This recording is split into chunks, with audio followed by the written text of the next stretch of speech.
One small step for man, one giant leap for mankind. Nós, mulheres, estamos sendo protagonistas da história.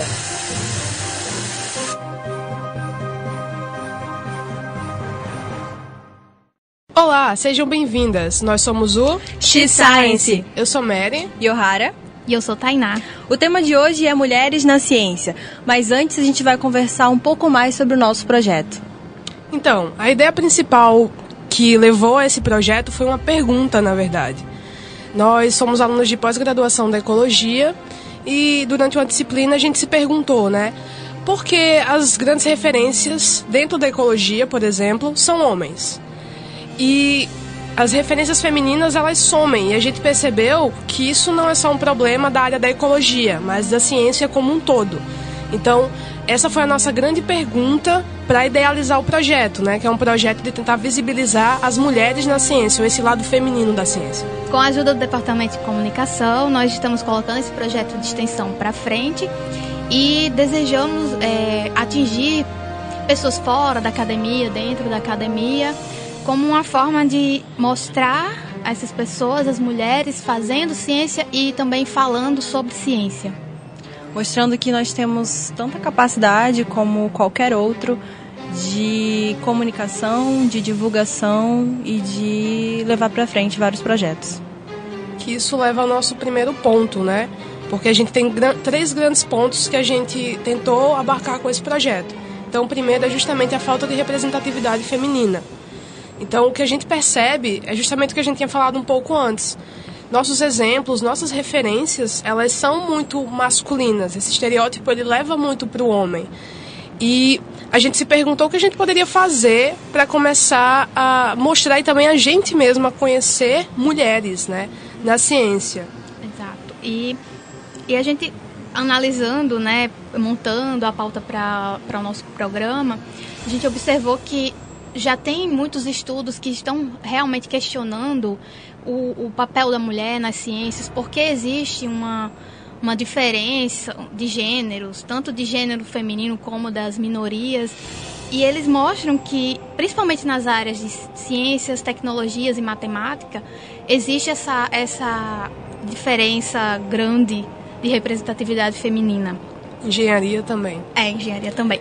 E aí a gente ficou pensando um pouco voltando à infância, relembrando, quais são as nossas referências que a gente tem desde pequeno em relação a cientistas, Quando a gente assiste desenho, vê filmes ou lê revistas, o que vem à nossa mente sobre o que é um cientista e quais são as suas características normalmente? Então, normalmente o cientista vem com uma persona como um homem louco, sempre louco, porque ser muito inteligente é uma loucura na nossa sociedade, aparentemente. E é uma pessoa, um homem, que faz experimentos bem mirabolantes e que vive num mundo próprio, ele não é como se ele não vivesse em conjunto, com a sociedade. A gente tem exemplos de desenho como o Dexter, que foi bem, pelo menos, comum na minha infância. Outro exemplo mais realista para mim, pelo menos, foi um Einstein. Tinha a revista Ciência Hoje e lá trazia as cartas para o Einstein. Então, a minha grande referência de cientista foi o Einstein, mas também foge um pouco da realidade, do que é ser um cientista. Eu acho legal também que a ciência ela é sempre vista como algo fora, algo que não é natural daquele ambiente. Quando você fala do Dexter, também lembra muito daquele ser mal compreendido. Ele é isolado porque ele tem um pensamento que as pessoas não conseguem entender, e aí existe uma relação muito distante dos amigos dele, da comunidade dele, com ele, Então você tem Jimmy Neutron também, que tem esse mesmo problema, é o rapaz que resolve tudo, mas ao mesmo tempo os amigos dele só entendem ele até um certo ponto, depois é como se ele fosse o gênio solitário. E claramente esses personagens têm problemas sociais. Isso. Sim.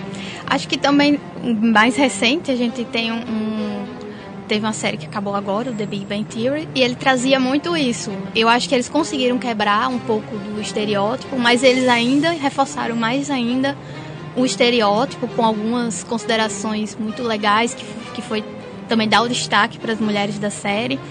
Mas, por exemplo, na minha infância, eu assistia muito TV Cultura, então os cientistas da TV Cultura que eles mostravam era geralmente isso, os loucões lá, fazendo experiências loucas e sabiam de tudo, de história, de geografia, filosofia, matemática, física. E aquilo acabava me fazendo, em vez de me aproximar mais das ciências, que era algo que eu tinha interesse, fazia com que eu pensasse, não me encaixo nesse perfil, eu não sei de tudo, eu não sou super inteligente, eu não sou uma gênia. Eu nunca vou conseguir alcançar, né? Isso. É uma coisa muito longe de mim. E aí a gente tem várias... A gente dá pra gerar uma discussão enorme sobre tudo isso, mas principalmente eu acho que o distanciamento da ciência da sociedade, eu acho que isso reflete o distanciamento não que exista de fato, né? A gente tá dentro da academia, a gente acha que não tem esse distanciamento, mas acaba deixando tudo mais distante. A ciência não tem conexão, uma conexão direta, digamos assim. E a universidade, de certa forma, acaba contribuindo para que esse distanciamento ele seja reforçado, não sei se seria essa palavra.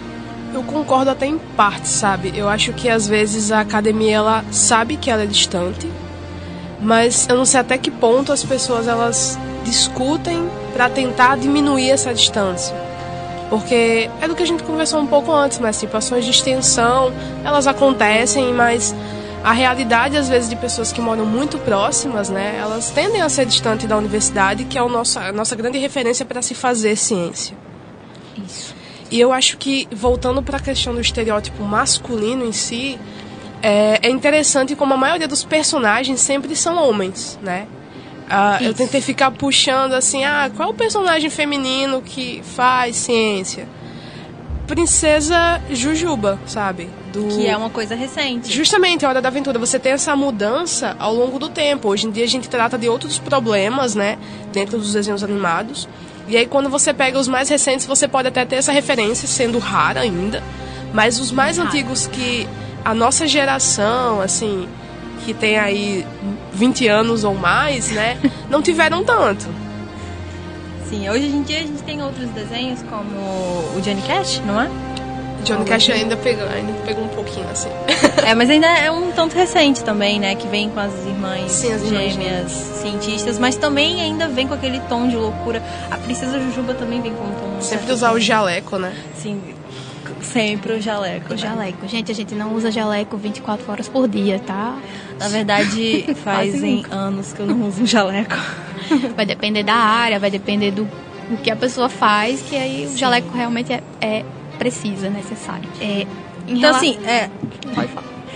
Em relação, falando dessa questão do distanciamento da universidade com a sociedade, eu acho que vem dessa cultura da universidade de ciência ser muito além, né? Ciência ser algo que as pessoas comuns não vão entender, que é um problema grande, um problema real.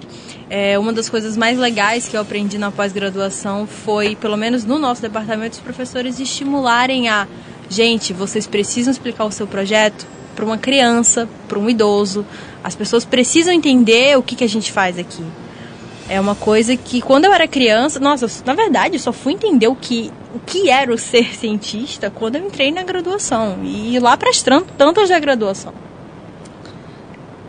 Também tem muita relação, assim, às vezes não é um cientista, mas ele tem um pensamento científico, né? Voltando para a TV Cultura, aquele de onde vem, sabe? Você responder perguntas, você tentar entender o mundo, ele também faz parte do que o cientista ele almeja, né? Do método científico. Então, às vezes, você tem esse estereótipo do louco de jaleco, mas existem outras referências que a gente acaba não conseguindo perceber porque elas não seguem esse estereótipo. E aquilo também é fazer ciência. Como ser curioso. Sim, ser curioso. Quem aqui, quando era pequena, perguntava demais, não escutou? Cala a boca, menina, você é muito curiosa, pergunta demais. Principalmente quando é uma mulher.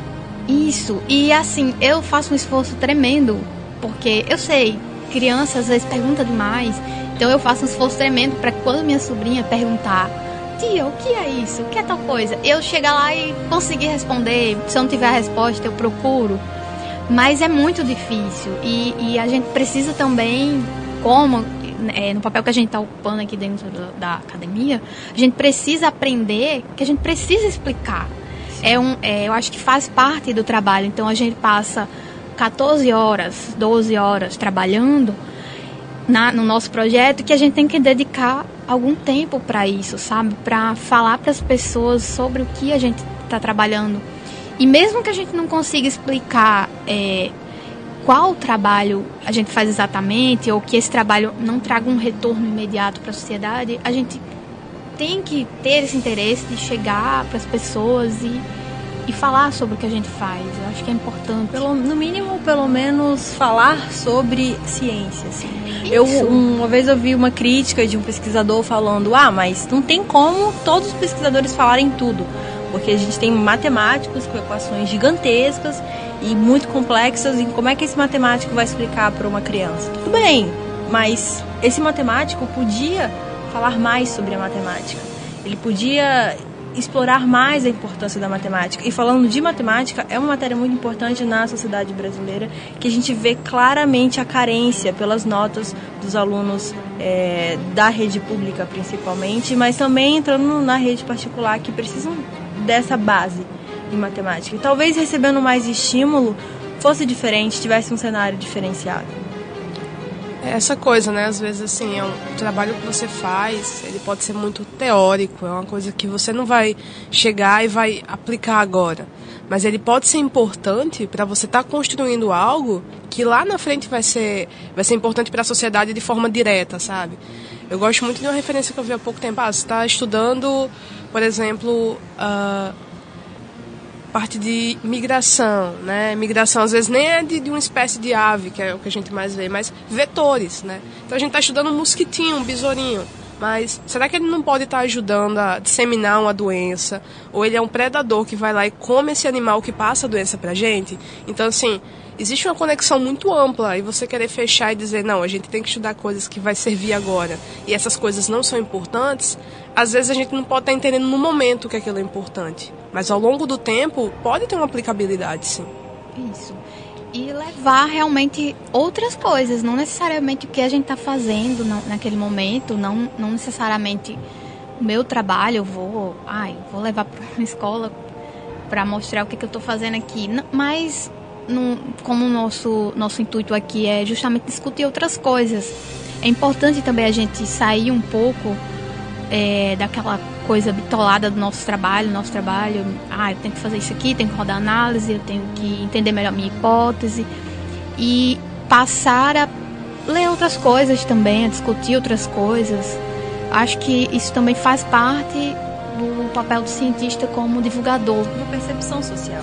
Isso, a gente conseguir chegar às pessoas com um ponto de vista, mas sempre procurar estimular o questionamento também, do que a gente mesmo está tentando passar aqui. E aquela coisa, a partir do momento que você se fecha no que você faz, você tem uma sociedade que não entende, não apoia o que você faz, que é o que a gente está vendo hoje, que está acontecendo hoje. Mas falando dessa falta de conexão entre ciência e sociedade, a gente fala da importância da divulgação. E já entrando num outro ponto, por que a gente tem falta de divulgação científica, né? Não só falando do lado do cientista, né? Vamos falar um pouco de outros lados também. Por exemplo, existe uma falta de interesse mesmo real da mídia, de jornal, de levar ciência. Os professores das escolas que fizeram graduação, muitos já fizeram trabalhos científicos. Eu acho que é um problema que não dá para colocar a culpa, né, em um só desses setores. Acho que, por um lado, o cientista ele tem que incentivar as pessoas a quererem entender aquilo, mostrando o que ele faz.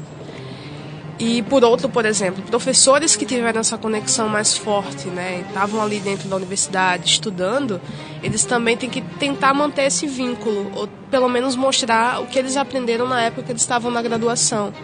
É interessante que, assim, muitas pessoas, principalmente aqui na região onde a gente mora, não sabem o que é universidade. E Natal, região metropolitana, não é uma área assim muito distante, né? Existem bairros muito próximos daqui que não sabem. Então, o papel, a sociedade em si, ela tem papéis distintos, mas que no final, acho que o que falta mesmo é uma conversa entre esses entes para tentar diminuir essa problemática. Então, assim, o cientista ele pode ter uma espécie de culpa por não divulgar tanto trabalho, porque existe muita coisa para fazer, existe mesmo. E às vezes quem dedica tempo à divulgação não é tão bem visto porque isso não conta pontos diretamente para o seu currículo, né? Então não vai estar alavancando sua carreira científica. Mas também não dá para deixar a mão, por exemplo, em todos os jornalistas, né? Porque a gente entra naquela coisa, eles não são especialistas do que você está querendo falar. Então, possa ser que você tenha aí até o problema de informações passadas de forma errada. E, por um lado, a gente recebe recursos da população, né? A gente também contribui com esses recursos, mas a gente recebe recursos para fazer esse tipo de trabalho. Então, a gente tem que começar a aprender a instigar, não só falando da nossa pesquisa, como o Tainá falou, né? Mas tentando divulgar o método científico, né? Fazer as pessoas se questionarem mais. Se a gente vive um momento onde as pessoas recebem muitas informações e elas não param para pensar criticamente, mas será que isso é verdade? Deixa eu dar uma pesquisada aqui a mais. Elas vão lá e aceitam e replicam. Então, isso é muito perigoso, né?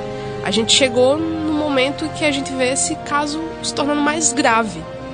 Mas existe um problema muito sistêmico. Assim como a desigualdade de gênero é um problema sistêmico, né? Ele não começou hoje. E ele vem em várias escalas e várias entidades dentro da sociedade em si. Então, vai havendo esses problemas de gênero, né? Eles passam por muitos séculos. Não é de agora que as mulheres meio que brigam para tomar um lugar de destaque na sociedade como um todo, né? Não só na sociedade científica. Isso é afetado também por aspectos, por fatores políticos e culturais, né? Então, desde o século V, quando a gente chegou naquele momento conhecido como a Idade das Trevas, até praticamente o século passado, as mulheres elas foram excluídas do mundo do conhecimento, né? Elas saíram, coisa que antes disso, bem antes, no século II ainda, as mulheres participavam ativamente das ciências naturais e também da chamada protociência, acho que é protociência, a alquimia. Então elas tinham um papel importante. E somente no século XVIII, né, que a primeira mulher foi assumir uma cadeira na academia, que ela foi se tornar cientista, professora de uma universidade. Foi a Universidade de Física, foi a Academia de Ciências de Bolonha, em 1732. Então, olha só, do século V ao século XVIII, né, a mulher esteve excluída em partes, né? Então, entre o século XVII e XIX, o que tinha era uma cultura também de esposas cientistas, né? As mulheres que ficavam à sombra de seus maridos cientistas também, né? Porque elas também eram cientistas, e recebiam menos, trabalhavam geralmente como assistente deles nos laboratórios, apesar de grande parte delas contribuírem de forma significativa para os avanços científicos da época. O que eu acho interessante, né, é que você também percebe que mesmo em épocas onde você já tinha uma maior visibilidade para as mulheres, né, aí você também entra no contexto social da coisa. É muito comum, principalmente nas artes, né, que acabam se divulgando mais em filmes, mas ver trabalhos de mulheres, né, que foram atribuídos a homens, né. Então você Sim. tem o livro Frankenstein, você tem um exemplo também, o filme lá, Grandes Olhos, né, que era uma pintora, onde ela ficou conhecida, na verdade, como se a pintura dela, o trabalho dela, fosse do marido dela. Então, Sim, isso era comum, né? As mulheres colocavam pseudônimos, né? Um exemplo de masculinos, né? Que ela justamente abreviou o nome, né? Para que as pessoas não soubessem que ela era uma mulher escrevendo um livro de Harry Potter, porque justamente ela tinha esse receio dos meninos não quererem ler um livro escrito por uma mulher. E isso é muito recente. E isso retrata muito na academia, né? Existem algumas pessoas que chegam a falar que trabalhos são menos citados, se percebe que são de mulheres. Então, a gente tem um problema que é social, mas que, como ele faz parte da sociedade, ele esbarra em todas as áreas. Então, assim, isso também é engraçado porque é um problema totalmente sistêmico. Quando você fala de desigualdade de gênero, a gente está olhando para um ponto específico, que é dentro da academia, né? Com a falta de visibilidade das mulheres. Algumas mulheres se passavam por homens para poder exercer a profissão. Se vestiam de homem mesmo. Acho que teve uma primeira mulher formada em medicina, ela se vestiu de homem, ela foi um homem até a formatura. Então, gente, Mulan é real. Mulan existe, infelizmente. E isso é muito interessante, assim, porque quando a gente para pensar nesses aspectos, né, a gente vê isso hoje. Uma mulher que se dedica à ciência, ela também tem que se dedicar a cuidar dos filhos, a cuidar da casa. Então, assim, como é que a gente consegue quebrar isso? Às vezes a gente olha, sai um dado muito interessante da Elsevier, né, que 50% dos artigos no Brasil, eles têm como autores mulheres. Né? Então, imagina aí, a gente tem essa quantidade de problemas e a gente ainda consegue produzir desse jeito. Imagina se a gente consegue superar essas barreiras, né? Como seria essa produtividade? Eu fico pensando assim, conhecimento de causa, você tem que conciliar uma faxina com um artigo que você tem que entregar no final de semana. Com um gráfico que você tem que fazer. Uma faxina com gráfico, uma faxina com análise super demorada, ou você vai rodar lá o ArcGIS, para quem é da área que trabalha com isso, você roda o ArcGIS e simplesmente não funciona, você tem que mas você tem que terminar a sua faxina, porque você não pode viver num ambiente bagunçado. E quando você mora numa casa onde não existe a cultura da divisão de tarefas entre, sei lá, isso pode ser sua família, pai, mãe, irmãos, pode ser mulher e marido. Então, fica muito difícil conciliar. Vai chegar um momento que você vai dizer, não dá, e você vai ter que optar, você vai ter que escolher. Então, eu acho que pra gente é mais difícil, porque a gente precisa ter essa escolha, sabe? A gente fica sempre entre a cruz e a espada. Eu acho que essa escolha que é um dos principais pontos para que mulheres não sejam a metade ou a maioria dos professores universitários. Porque você vai entrando vamos dizer assim, numa pirâmide, né? Sim. Quando você olha para graduação, por exemplo, o número de mulheres e homens ele é bem equiparável. Claro que isso depende da área. Mas quando você vai crescendo, vamos dizer, hierarquicamente, dentro desse meio acadêmico, indo para um mestrado, para um doutorado, um pós-doc e até um professor universitário, né? Essa porcentagem entre homens e mulheres, ela vai mudando muito. Isso. Então você vai tendo uma diminuição na porcentagem de mulheres representadas, né? E você vai tendo uma maior representatividade por homens, né? Então, assim, em que ponto a gente está errando? Em que ponto a gente pode conseguir fazer? O que a gente pode fazer para tentar mudar isso, né? O que está acontecendo, né? Para essas mulheres não conseguirem chegar no que seria, no Brasil, um dos auges do pesquisador, que é, sim, ser professor universitário. Isso, porque se você quer ter a estabilidade, que é outro ponto que é muito difícil permanecer na carreira de cientista, é você não ter estabilidade, até você conseguir atingir um cargo de professor, você vai passar anos como bolsista. Você não tem direitos trabalhistas, acho que já foi falado aqui, inclusive. E como a gente vai permanecer nesse meio com tantas inseguranças, né? Hoje você tem uma bolsa, mas mês que vem você não tem a certeza absoluta que você vai receber aquilo. Isso. E se você receber, você não vai ter nada que te dê um apoio, assim. Com filhos, imagine isso com plus de filhos, é bem difícil. Acho que um primeiro passo que a gente deu é mulheres, né, ter a licença maternidade, quem é de pós-graduação. Então, você fica um tempo, você consegue até um ano a mais para continuar recebendo bolsa para desenvolver sua pesquisa. É um primeiro passo que é muito importante, né? Porque, principalmente, aliar essa questão do profissional e do pessoal, para a mulher é muito mais difícil. Porque são, no mínimo, aí 10 anos de dedicação entre uma graduação até você chegar, né, partindo do pressuposto que quando você termina o doutorado você consegue virar professor universitário, que não é a realidade da maioria. vão ter passado aí uma época que normalmente a mulher acaba isso aí com 30 anos. Então ela já está nessa fase de constituir família. E também, quando você é professor universitário, você tem demandas, né? Para você ser uma pessoa ali que produtiva, você tem que estar publicando artigo, você tem que estar dando uma quantidade mínima de horas aula. Tem que estar viajando, indo para congressos. Porque você tem que bombar o currículo também.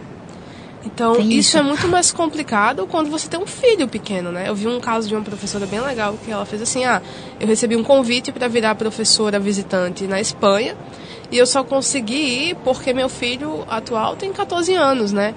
E ela teve esse filho na época da graduação. E as pessoas falavam muito, é muito difícil você continuar na carreira acadêmica, porque qual vai ser o orientador que vai querer pegar uma estudante, né, que quer fazer pós-graduação, que tem filho. Então, nesse sentido, a academia, para mim, ela acaba sendo bem cruel. Muito cruel. Sabe? Você tem que escolher, você quer ter filho ou você quer ter uma carreira acadêmica? Isso assim, a gente não vê só na academia, né? A gente vê várias empresas em que as mulheres são demitidas depois do período que fica com uma criança, na licença maternidade. E a gente vê empresas que na hora da entrevista perguntam, mas você tem filho? Mas você quer ter filho? Então, cara, é bem complicado. Pergunta que não existe para um homem, normalmente. Normalmente. Na verdade, a referência de homem que tem filho dá mais a entender a responsabilidade, né? Uma pessoa responsável, ele ganha pontos. Não vou demitir esse cara porque ele tem filho. Ele fez um monte pai de de besteira, família. mas ele é um pai de família. Sim. E a mulher, não, ela voltou, vamos esperar o período que a legislação permite e tchau. Eu fiquei muito Porque chocada. isso acontece e eu vi acontecendo. Eu também já vi empresa. acontecer. Eu fiquei muito chocada porque eu já conversei com empresários, né? E aí a pessoa chegou pra mim e falou, não, mas é porque quando a mulher tá grávida, ela diminui a produtividade, né? Claro que sim, ela tá grávida, gente. A energia dela tá indo para outro ser. Né? Então não tem como você manter a mesma demanda. E isso é bem complicado no momento onde os nossos líderes, né, da política, eles não querem defender essa igualdade. Muita gente acha que não é adequado o governo precisar interferir para uma igualdade salarial, por exemplo. Porque isso, a gente está partindo para a academia, que é concurso público, que você tem um valor mínimo a receber, mas que ainda existe uma desigualdade salarial, sabe? E quando você vai para o mercado de trabalho, isso ainda é mais visível. A mulher, ela tem a mesma qualificação do que o cara, e mesmo assim ela recebe menos. Conheço uma mãe, né? Mestra na nossa área, em que ela, não conseguiu nada, nenhum emprego. E sempre perguntava ela se ela tinha filho. E ela sempre saía da entrevista com essa grande impressão. Caramba. Que era por causa do filho. Que isso importava muito na hora da entrevista. Mas ela estava louca para ter um emprego. Claro, ela tinha 2 filhos, na real. Então, assim, muito difícil. E aí ela partiu pro doutorado, porque não conseguia, né? Infelizmente aí acontece. O que a pessoa às vezes conseguiu um mestrado, quer trabalhar em empresa privada e não consegue ir. E acaba ficando mais tempo na academia. Não que isso seja ruim, mas as empresas acabam perdendo a oportunidade de ter um profissional com uma qualificação excelente. Mas porque, tem um filho, então não vai poder se dedicar. Eu não sei realmente o que passa na cabeça dessas pessoas. Existe também toda outra complicado. problemática, né? Que atualmente está sendo muito difícil. Sim. Você encontrar um emprego. A nossa área ambiental, principalmente, é muito triste. O que a gente vê com colegas que já estão formados ou aqueles que não querem fazer uma pós, mas querem trabalhar com a graduação. Então já é difícil no geral. Aí quando você vê esses exemplos mais específicos, aí você vê como é também cruel. Não só a academia, né? Você tem vários pesos, né? Muitos pesos. Ser mulher, ter filhos, é um peso muito importante na hora de você conseguir um trabalho ou não. Interessante a gente fazer um episódio todo sobre isso, né? E trazer uma pesquisadora mãe para estar conversando com a gente sobre isso. É importante a gente falar, assim, que hoje a gente está tentando abrir o podcast falando de temas gerais, mas que são temas que dão milhares de episódios, né? Então, assim, a gente está tentando abarcar mais essa questão de estereótipo, de desigualdade. Mas é algo que dá muitas horas, assim. O que eu acho interessante também é que dentro dessa divisão, como você falou, né, o que a gente chama de STEM, que é a parte de ciência, tecnologia, engenharia e matemática, que é conhecida como hard science, ou ciências difíceis, né? Enquanto a área social, mais humanas, é conhecida como soft science, que são as, vamos dizer, ciências mais fáceis de se fazer. Elas têm um estereótipo muito impressionante, né? Porque a soft science, quando você vai olhar para os dados, grande parte que compõe são as mulheres. Sim. Né? Cerca de 60% normalmente é de mulheres em relação a homens. Quando você vai para as ditas hard science, isso muda totalmente, né? Então, eu fico me perguntando também, até que ponto isso não é um problema ligado a essa questão da desigualdade? Quando você fala um local que tem mais mulheres do que homens, você fala, não, é fácil de fazer, é tranquilo, né? Quando você vai para essa outra parte, não, é muito difícil, porque quem consegue ter essa habilidade melhor é o homem. E o que é assustador é porque ali, quando você pega o século XV a XVII, né, usavam pesquisa para apoiar esse pensamento, né? Sim, tinha uma crença que agora está caindo por terra, que é a crença de que homem é bom em matemática e mulher é boa em área humanas, em português, digamos assim. E é uma crença que, nossa, limita muitas pessoas. Me limitou quando eu era criança, porque o meu pai trouxe isso muito pra minha vida, de, não, mas você é a mulher, é normal você ter dificuldade em matemática. Gente, isso acabou comigo, porque eu cresci achando que eu tinha dificuldade em matemática porque eu era uma mulher, o que não tinha nada a ver, e na verdade eu nem tinha tanta dificuldade assim. É só porque não estimulam a gente. E eu tava me enganando durante muitos anos, achando, eu quero fazer direito, eu quero ser advogada, porque eu sou boa em português, em história. Só que, na verdade, eu adorava física, eu adorava matemática, só não sabia que eu adorava matemática até entrar na ecologia. E, pra mim, foi uma superação enorme, porque a gente lida com matemática o tempo todo. E caraca, essa função serve para isso, e ninguém me disse isso antes. Não estavam dizendo direito, ou então estavam me dizendo que eu não podia entender porque eu era mulher, porque eu tinha dificuldade realmente em matemática. Quando eu entrei na ecologia, logo no início da graduação, eu não me imaginava sendo uma pesquisadora, uma cientista, porque a estatística para mim era um problema. Quando eu paguei a disciplina, eu comecei a quebrar isso, mas agora na pós, sinceramente, a parte mais divertida do trabalho para mim são os resultados. É você encontrar, é você fazer as análises. Às vezes é difícil, gente, normal. É normal ser difícil você encontrar a análise certa e tal, mas quando você faz o seu resultado, que você vê o resultado do seu trabalho duro, de campo, de análise, seja o que for, é muito legal. Então hoje é a minha parte preferida. Hoje, depois de adulta, eu percebo o quanto de tempo que talvez eu perdi, que não me culpo por isso, de ter explorado mais ainda esse meu lado, né? De ter... eu poderia ter ido muito mais além dentro dessa área de matemática. É legal, assim, que isso me lembra da questão de ser algo sistemático. E me lembra da infância, né? Os estímulos que você tem na infância. Normalmente a mulher, ela tem o estímulo de virar uma dona de casa, virar uma mãe, né?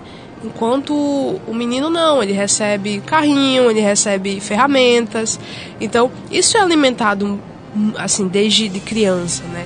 Esse estereótipo que a gente tem ligado ao gênero em si, ele acaba moldando muito. É o reflexo do que a gente vê na sociedade como um todo.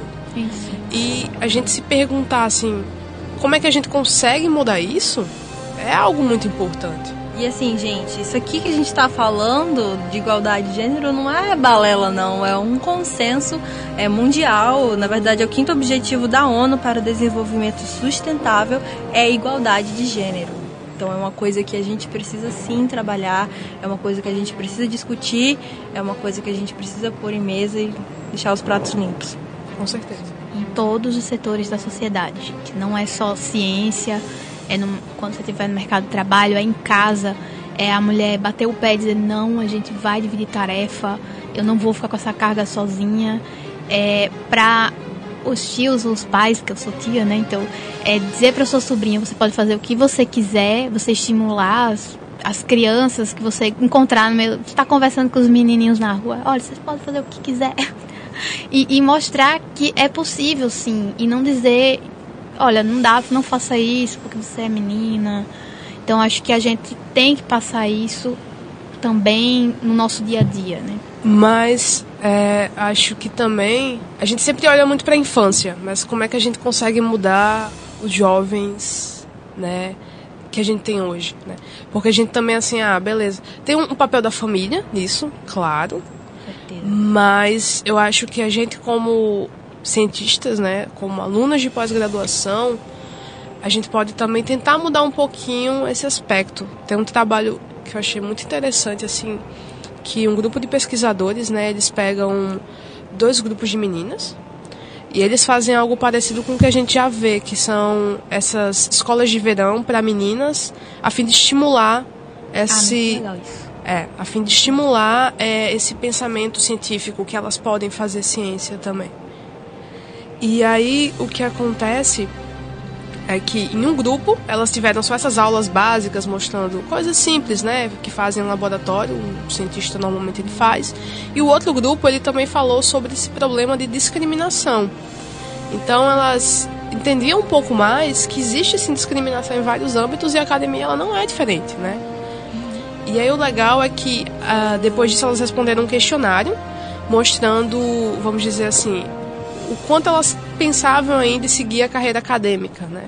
E essa porcentagem ela foi bem maior nas meninas que receberam essa palestra mais sobre discriminação.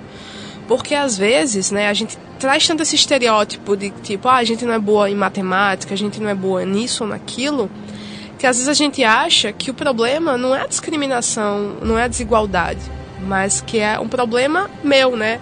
Eu não sou tão boa o suficiente mesmo, não sou tão boa em matemática, ele deve ser melhor do que eu. E quando você abre essa perspectiva e fala, possa ser que seja discriminação, o problema não está em mim, na minha capacidade, mas ela simplesmente está no sistema, como ele é moldado. Então, a gente conversar sobre isso, enfatizar que, tipo, as mulheres elas conseguem fazer, mas que existe uma discriminação, né?